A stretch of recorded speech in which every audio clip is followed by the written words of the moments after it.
یا امیر المومنین، ذرا ایک لفظ میں، ایک جملے میں جناب سیدہ کو ایک جملے میں ہمارے لیے بیان فرمائیے۔ تو جناب امیر نے کہا کہ جنت سے ایک پھول نازل ہوا تھا جو واپس جنت میں چلا گیا، لیکن آج تک اس کی خوشبو دنیا میں باقی ہے۔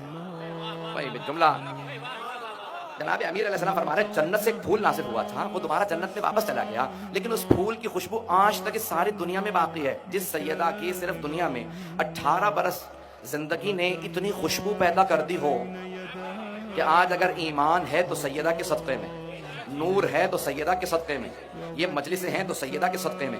کبھی آپ نے سوچا وہ کون ہے؟ آئیے ذرا میں سورہ کوثر سے متعلق چند الفاظ آپ کی خدمت میں پیش کروں۔ عزیزان گرامی، انا اعطیناک الکوثر، قرآن کے 114 سورے ہیں، قرآن میں 114 سورے، 114۔ اللہ نے قرآن کو بھی 1 اور 14 سے وابستہ رکھا۔ 114 سورے ہیں قرآن کے اندر، 1 اور 14۔ اور قرآن کے اندر جو سب سے مختصر سورہ ہے وہ ہے سورہ کوثر، لیکن اعجاز کی روح سے جو اس سورہ کو امتیاز حاصل ہے وہ کسی اور سورہ کو نہیں۔ اعجاز کی روح سے یعنی معجزے کی روح سے، تو وہ توجہ کیجیے گا، معجزے کی روح سے جو اس سورہ کو مقام حاصل ہے وہ کسی اور کو نہیں۔ اور کیوں نہ ہو، جس بی بی کی شان میں یہ سورہ آیا ہے اس بی بی کی کوئی دنیا میں مثال موجود نہیں ہے۔ عزیزان گرامی، اب یہ سورہ مکے کا سورہ ہے، مکی سورہ ہے، بعض افراد نے اس کو مدنی بھی لکھا ہے، لیکن تقریباً تمام شیعہ سنی علماء نے، زیادہ تر نے اس کو 90% زیادہ علماء نے مکے کا سورہ لکھا ہے۔ بہت بڑا ایک شاعر تھا، تھوڑی سی تمہید سن لیجیے گا، بہت بڑا شاعر تھا، تفسیر کی تمہید شاہ کے نام سے، میں نے شاید پہلے کبھی واقعہ پیش کیا۔ شاہ کے نام سے ایک بہت بڑا شاعر تھا، پورے سال کلام نہیں کرتا تھا، خاموش رہا کرتا تھا، سال میں صرف ایک دن بولتا تھا، اور اس لیے نہیں بولتا تھا کہیں فصاحت و بلاغت کم نہ ہو جائے، عام لوگوں سے بات کرنے سے کہیں اس کی فصاحت و بلاغت کم نہ ہو جائے۔ ہر روز اپنے گھر سے شام کو چہل قدمی کے لیے نکلتا، لوگ اپنا کلام جو لکھنا جانتے تھے خود لکھتے، جو لکھنا نہیں جانتے تھے دوسروں سے لکھواتے، اور کہتے بھی شاہ اس میں سے غلطیاں نکال دو۔ قلم ہاتھ میں رکھتا، پڑھتا، اور ایک دفعہ پڑھنے کے بعد اس میں لکھتا کہ اس میں یہ غلطیاں۔ جناب سرور کائنات نے جہاں 7 معلقات سے خانہ کعبہ کے اندر 7 بہترین قصیدے لٹائے گئے تھے عربوں کے، وہاں پہ ایک مرتبہ ایک صحابی سے کہا لکھو سورہ آیا ہے، بسم اللہ الرحمن الرحیم، انا اعطیناک الکوثر فصلی لربک وانحر ان شانئک هو الابتر۔ جہاں 7 معلقات لٹکے ہیں نا وہاں جا کے یہ سورہ لٹا دو۔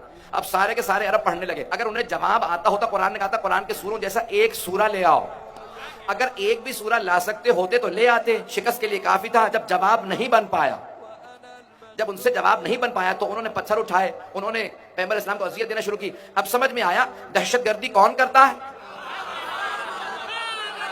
جس کے پاس علم کا جواب نہ ہو وہ دہشت گردی کرتا ہے۔ بس ایک مرتبہ تمام کے تمام عرب نے کوشش کی کہ سورہ جیسا ایک سورہ بنا لائیں، سورہ کوثر۔ سب کے سب بیٹھ گئے، کوششیں کر رہے تھے۔ جب کسی سے سورہ کوثر جیسا سورہ نہ بن سکا تو انہوں نے ایک مرتبہ وہ جو خانہ کعبہ کے اندر جس کاغذ پہ لکھا تھا سورہ کوثر وہاں سے اتارا اور کہا آج شام جب شاہ اپنے گھر سے چلے گا تو اس کے سامنے سورہ کو پیش کرنا۔ سب کے سب ساتھ ساتھ چلنے لگے۔ عاص بن وائل ہیں، ولید بن مغیرہ ہیں، ابو جہل ہیں، سب کے سب جتنے سردار تھے سب جمع ہو گئے کہ آج شاہ سے جواب لیں گے، ہم سے جواب بن نہیں پایا۔